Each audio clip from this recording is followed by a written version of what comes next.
For 8 months, I thought I was losing my mind. I forgot things I swore I remembered. I apologized for reactions that made perfect sense.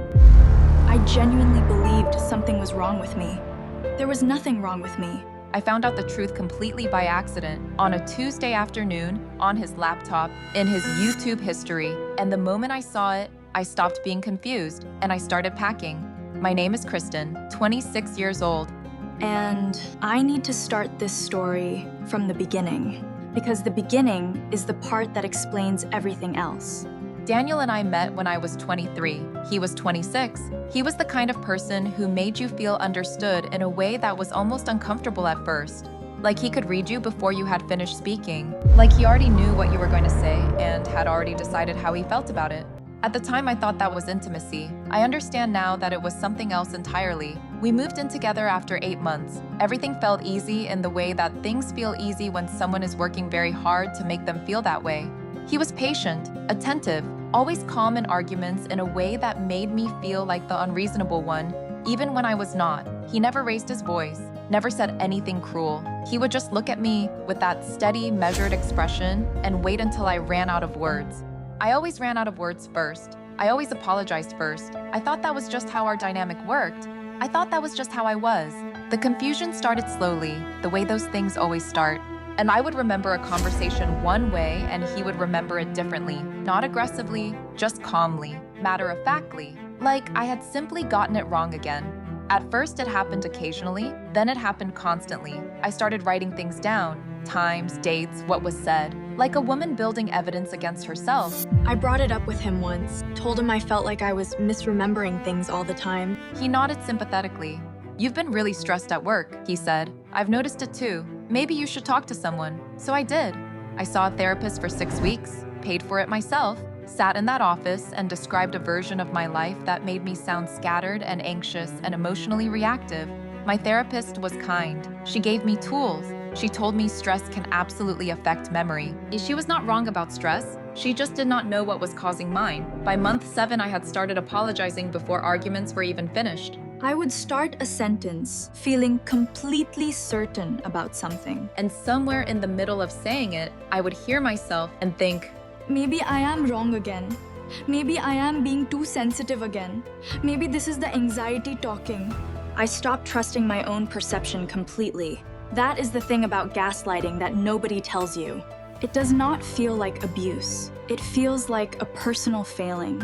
It feels like you are simply a person who cannot get things right. Then came the Tuesday afternoon that changed everything. Daniel was at the gym. I was working from home and I needed to print a contract for a client call the next morning. My printer was connected to his laptop because mine had died the week before and we had not replaced it yet. I opened his laptop. The YouTube tab was already up. His watch history was right there on the screen. I almost closed it. I was not looking for anything. I had no reason to be suspicious. I was just going to open the print dialogue and get back to work. But something made me look at the screen for one more second. And in that 1 second, I saw the first title, How to Gaslight Your Partner Without Them Realizing It. I sat completely still. I told myself it was probably something that had auto-played, something random, something that meant nothing. I scrolled down. Signs your wife is catching on. What to do? How to make her question her own memory. Psychological control techniques for long-term relationships. When she starts keeping notes, how to handle it. That last one stopped everything. I had told him 3 weeks ago that I was writing things down because I kept feeling like I was misremembering our conversations.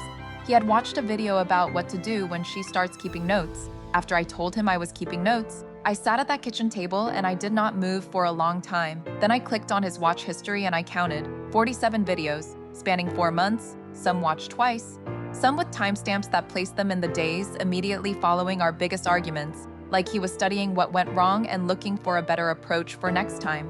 I thought about the therapist, I thought about every apology, and I thought about all the times I sat in our living room genuinely believing I was a person who could not be trusted to remember her own life accurately. And I felt something I had not felt in 8 months. Not anger, not yet. Just the sudden, overwhelming clarity of a woman who has just been handed the missing piece to a puzzle she has been sitting inside of without being able to see the edges. I called Jamie from the bathroom with the door locked and the tap running. She picked up on the second ring. I need to tell you something, and I need you to not say anything until I finish. I told her everything. The videos, the titles, the timestamps, the notes video, all of it. When I finished, she was quiet for a moment. Kristen, she said. Oh, how long has he had access to your laptop? We share everything, I said, so he knows your passwords. Yes, another pause. You need to leave tonight, she said. Not tomorrow, tonight, before he gets home. Do you hear me? Jamie, listen to me. A person who watches 47 videos on how to psychologically control someone and takes notes does not get a conversation. He gets distance. Pack what you need and go to your sister's. Everything else can wait. I sat on the bathroom floor for 3 minutes after we hung up. Then I got up. I went to the bedroom. I pulled my bag out from under the bed, and I started packing with the kind of calm that only comes when you have finally stopped doubting yourself completely. I was at my sister's apartment by 7:30 p.m. Daniel texted me at 8 p.m. asking what I wanted for dinner, and I did not respond. He called twice after that. I did not answer. The next morning, I called a lawyer, sent a message to my therapist explaining what I had actually been dealing with for the past 8 months, and started the process of separating every part of my life from a man who had spent 4 months studying how to keep me small enough to stay. I never confronted him directly.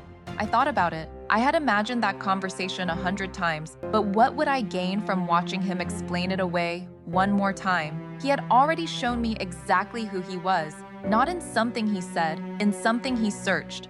Some people show you the truth in text messages. Some people show it in hotel receipts. Daniel showed it in a YouTube watch history that he forgot to clear before I borrowed his laptop to print a contract, and I have been asked if I am angry at him. Honestly, the answer is complicated. I am angry at the time.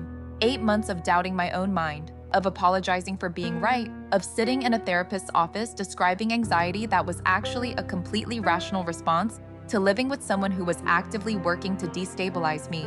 I want that time back. I cannot have it back. What I have instead is this. The moment I stopped being confused, the moment I picked up my bag, the moment I walked out of that apartment knowing with absolute certainty that I was not the problem. I was never the problem. So before you go, I need to ask you something. Have you ever apologized for a reaction that made complete sense? Have you ever felt crazy in a relationship when you were the only sane one in the room? Tell me in the comments. Because more people are sitting inside that confusion right now than any of us want to admit. And sometimes all it takes is one accidental Tuesday afternoon to finally see clearly.